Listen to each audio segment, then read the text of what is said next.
there's an old dude on a trike about to go up 178, so we'll get ahead of him. About to pull out.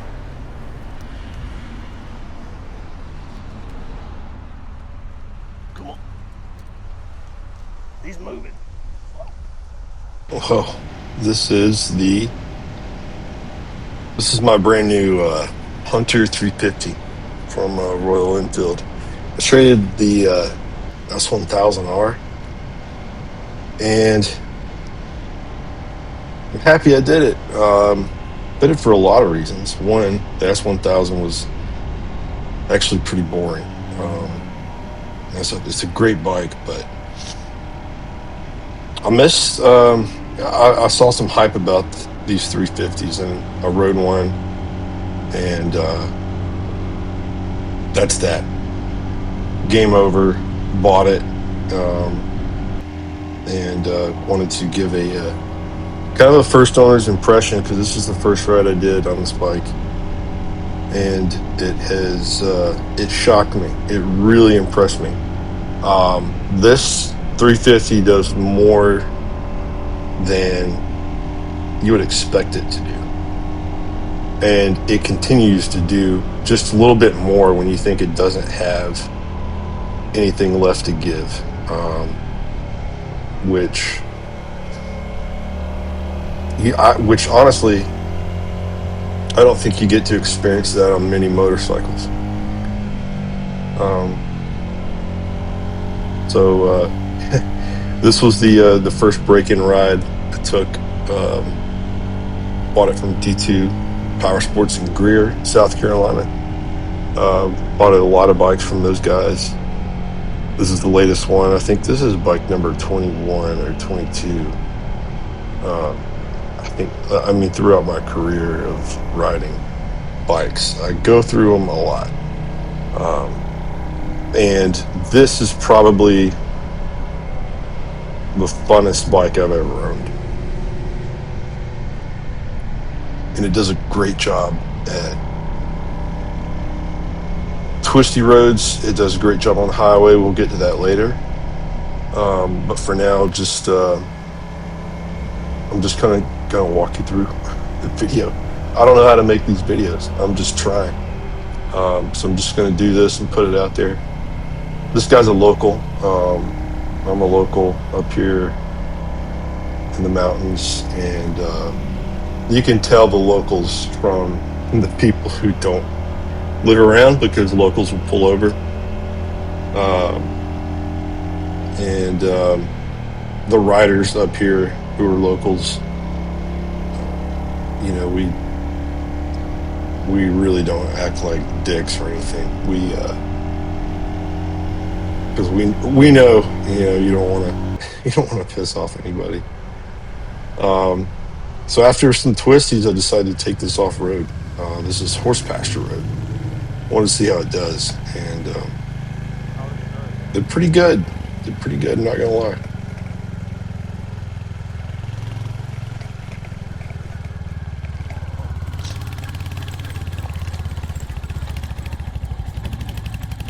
Taking a bike that's not meant to be off-road is, I think, funner than a bike that is supposed to be off-road. The ergos on the Hunter 350 are very comfortable, but you're not really going to be standing up on this bike. You'd have to do some modifications to the bars and raise them, pull them back, that kind of thing. The pegs aren't in the right spot. It's not meant for it, right? But you can certainly sit down and ride a dirt road. You'll see in a second, the only thing that is pretty limiting, or the one thing I had trouble with, is a bunch of rocks, and you can't honestly see them here on the video.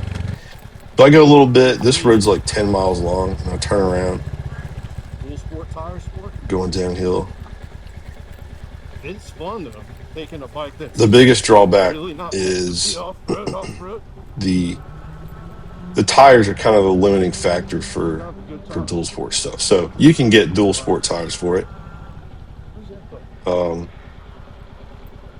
which is probably what I'll do for this winter and do a lot of off-road riding. But I think I'm going to keep the stock tires for now and just kind of putt around, get it broken in, then figure out what I really want to do with it. That's what I like about bikes, dude. That's what I love about these bikes. You ride them anywhere. Back to the twisted roads.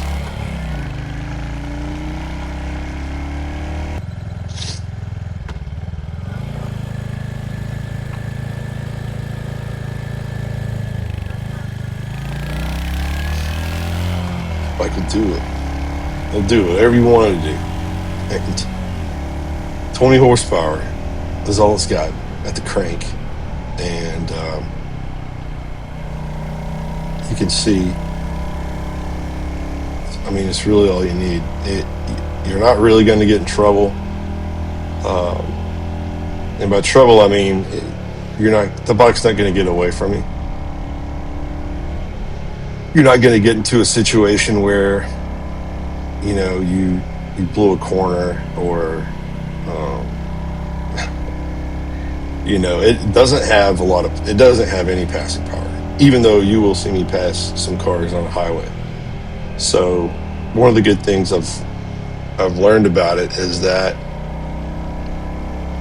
it carries speed very well. So once your speed's built up, you can certainly pass, but it doesn't have that punch that a lot of bikes do have. But I think that's honestly part of the charm of it. That and the engine. The engine makes about 20 horsepower, like I said, and the way it delivers it, though, it feels plump. It just has a fat curve to it. I saw a dyno sheet. I'll try to find a screenshot, but I doubt I'd rather just get the video out because I don't know how to do this stuff. But the engine's so good, and I could listen to it all day.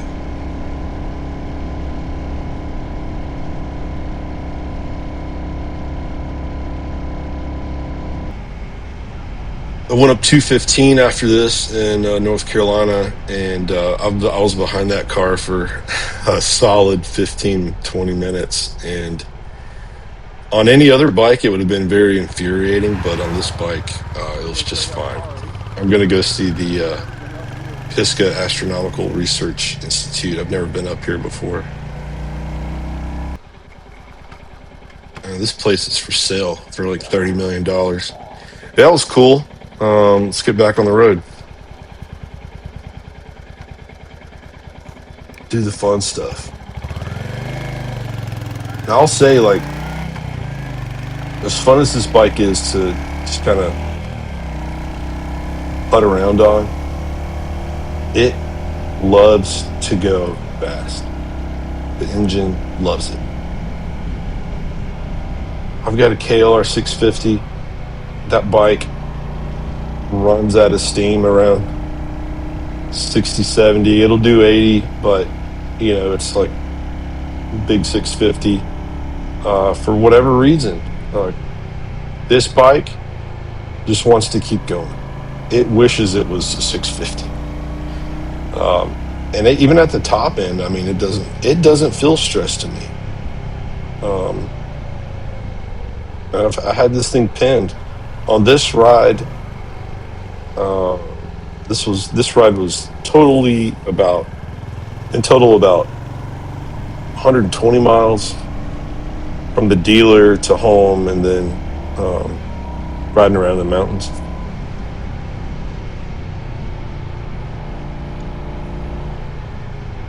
So I've got about halfway to go for the initial break-in. But I'll say I could ride this thing all day. The only thing I'd change is the seat. I've got a theory about seats. I'll talk about it later, but it's the first thing I would change. It's too thick and it's too cushiony. It's soft. I don't like soft seats. I like harder, firmer seats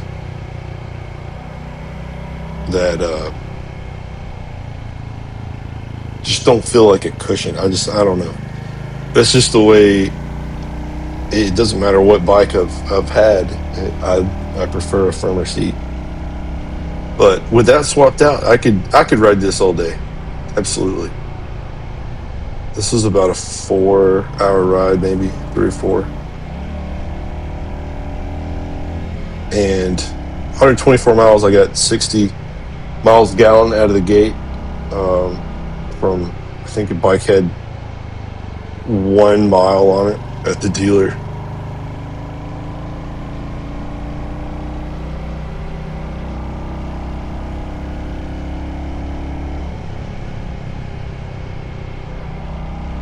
Just listen to this engine.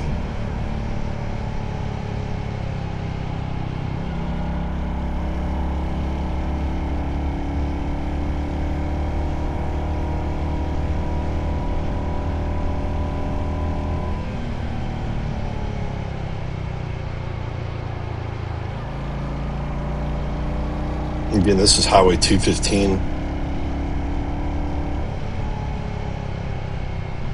And I think I'm actually going. My average speed is probably faster on this bike than it was on my S1000. It carries speed so well. And, you know, I've been riding for 20 years.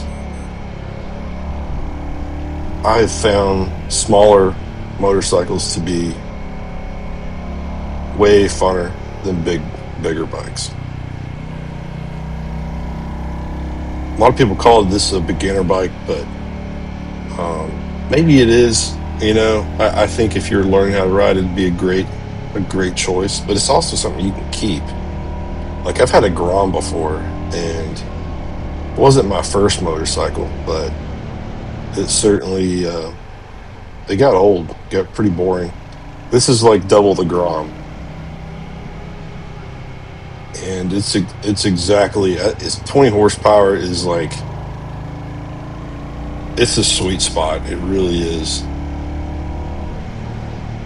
It's hard to say. Like, you need to go ride one to really get the full effect of this thing.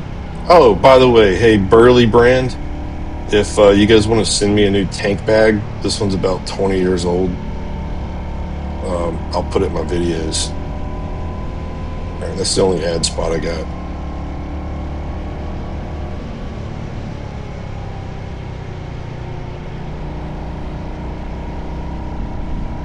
But I think this 350, the J Series engine from Royal Enfield, is probably the best engine I've ever ridden in terms of feel. I could listen to it all day. On the highway, I'm doing about 70, a little over 70, and with a downhill and some time on your hands, you could pass cars, no problem. I do have it pinned here, so you know, the more highway miles you put on it, I think you'll get about 60 MPGs. But if you're doing city like this, I mean, tell you what,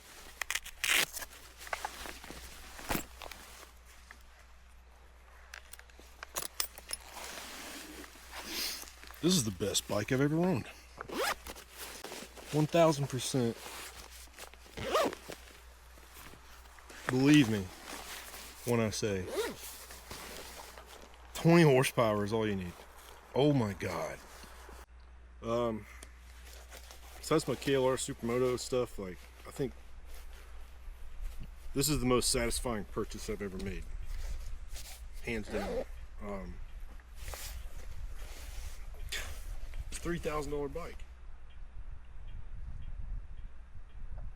It's shockingly good. I think I'll probably upgrade the rear suspension, or I need to tweak it. It is pretty soft, but when you hit like a bump, it's a little jarring.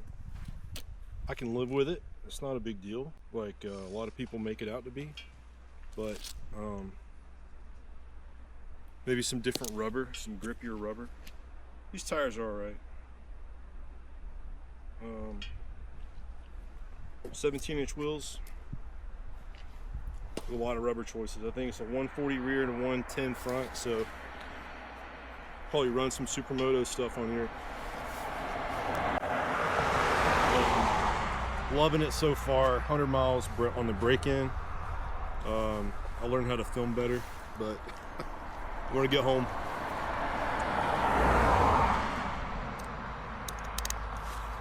I know I'm gonna catch up with all those people. Watch me. 20 horsepower. Probably like, what? 13 to the wheel, maybe? Oh. Let this car go. This bike kicks ass. It really does.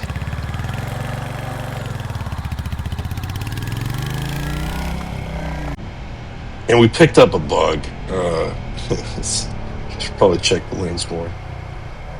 But yeah, a few corners that caught up with that Bronco.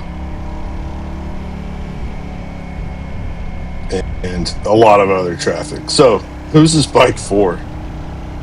Well, the Hunter 350, if you're tired of the spec sheet pissing contests and sitting in parking lots, going to bike meets, and you know, everybody's talking about their horsepower numbers and torque and all the little things they're going to do to their bikes, but doesn't actually really get out and ride. This is for people who really enjoy riding a motorcycle. It will reward you in ways that you cannot ever imagine. It carries speed great. It's comfortable. It's light. It's very simple. It's affordable. And it does what a motorcycle is supposed to do better than any spec sheet. Make everyday riding feel special again. I love it.